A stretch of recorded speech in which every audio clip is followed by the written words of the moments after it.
ಜಪ ಮಾಡುವಾಗ, ಪೂಜೆ ಮಾಡುವಾಗ ಅಲ್ಲಿ ಏನಿರೋದಿಲ್ಲ, ದಾರಿಢ್ಯ ಇರೋದಿಲ್ಲ. ಯಾಕೆಂದರೆ 10 ಸಂಗತಿಗಳಿವೆ. ಚಂಚಲವಾಗಿರುವ ಚಾಂಚಲ್ಯ ಪ್ರತೀಕಗಳಾದ 10 ಅವೆಲ್ಲ ಮಕಾರಗಳೇ. ಚಾಂಚಲ್ಯ ದಶಮಕಾರಗಳು ಅಂತ ಹೇಳ್ತಾರೆ. ಅವು ಯಾವುವು ಅಂದರೆ, ಒಂದು ಕಡೆ ಹೇಳ್ತಾರೆ ಮನೋ, ಮಧುಕರೋ, ಇವೆಲ್ಲ ಮಕಾರಗಳೇ. ನೀವು ಹೇಳುವಾಗಲೇ ಗೊತ್ತಾಗ್ತದೆ. ಮನೋ, ಮಧುಕರೋ, ಮೇಘೋ, ಮಾನಿನಿ, ಮದನೋ, ಮರುತ್, ಮಾ, ಮದೋ, ಮರ್ಕಟೋ, ಮತ್ಸ್ಯ, ಮಕಾರಾಹ ದಶ ಚಂಚಲಾಹ. ಇವೇನಿವೆಲ್ಲ ಮಕಾರಗಳು. ದಶ ಮಕಾರಾಹ ಚಂಚಲಾಹ, 10 ಮಕಾರಗಳು ಚಂಚಲಗಳು. ಯಾವುದು ಅಂದರೆ, ಮೊದಲು ಹೇಳಿದ್ದೇ ಈ ಮಕಾರಗಳಲ್ಲಿ ಅತಿ ಚಂಚಲವಾಗಿರುವಂತಹದ್ದು. ನಂಬರ್ 1 ಚಂಚಲ ಅಂದರೆ ಮನಃ, ಮನಸ್ಸು.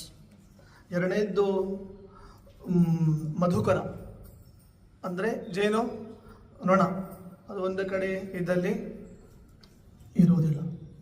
ಮೇಘ, ಮೇಘ ಮೀನ್ಸ್ ಮೋಡ. ಮಾನಿನಿ, ಮಾನಿನಿ ಅಂದರೆ ಸ್ತ್ರೀ ಅಂತ. ಆದರೆ ಎಲ್ಲರೂ ಅಲ್ಲ, ಅದರಲ್ಲೇ ನಾವು ಪುರಾಣಕ್ಕೆ ಬರೋರೆ ಅವರು ಮಾಡ್ತಾರೆ. ಅದಕ್ಕೆ ಹೇಳಿದೆ.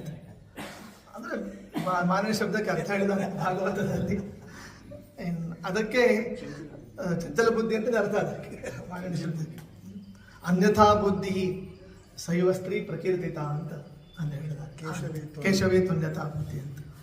ಇನ್ನು ಮದನ ಅಂದರೆ ಇಚ್ಛೆ, ಕೆಟ್ಟದಾದ ಇಚ್ಛೆ ಇರ್ತದೆ. ಮರುತ್ ಅಂದರೆ ಗಾಳಿ. ಮಾ ಅಂದರೆ ಇಲ್ಲಿ ಸಂಪತ್ತು ಅಂತ. ಲಕ್ಷ್ಮಿ ಅಲ್ಲ, ಲಕ್ಷ್ಮಿಯಿಂದ ಅಭಿಮನ್ಯಮಾನವಾಗಿರುವಂತಹದ್ದು. ಅಂದರೆ ಇನ್ನೊಬ್ಬಳಿದ್ದಾಳೆ, ಅವಳ ಅಕ್ಕ ಅಲಕ್ಷ್ಮಿ, ಅವಳಿಂದ ಅಭಿಮನ್ಯಮಾನವಾಗಿರುವಂತಹದ್ದು ಸಂಪತ್ತು. ಇನ್ನು ಮದ, ಮದ ಅಂದರೆ ಗರ್ವ. ಇನ್ನು ಮರ್ಕಟ ಗೊತ್ತೇ ಇದೆ, ಒಂದು ಕಡೆ ಇದ್ದಲ್ಲಿ ಅದು ಇರುವುದಿಲ್ಲ.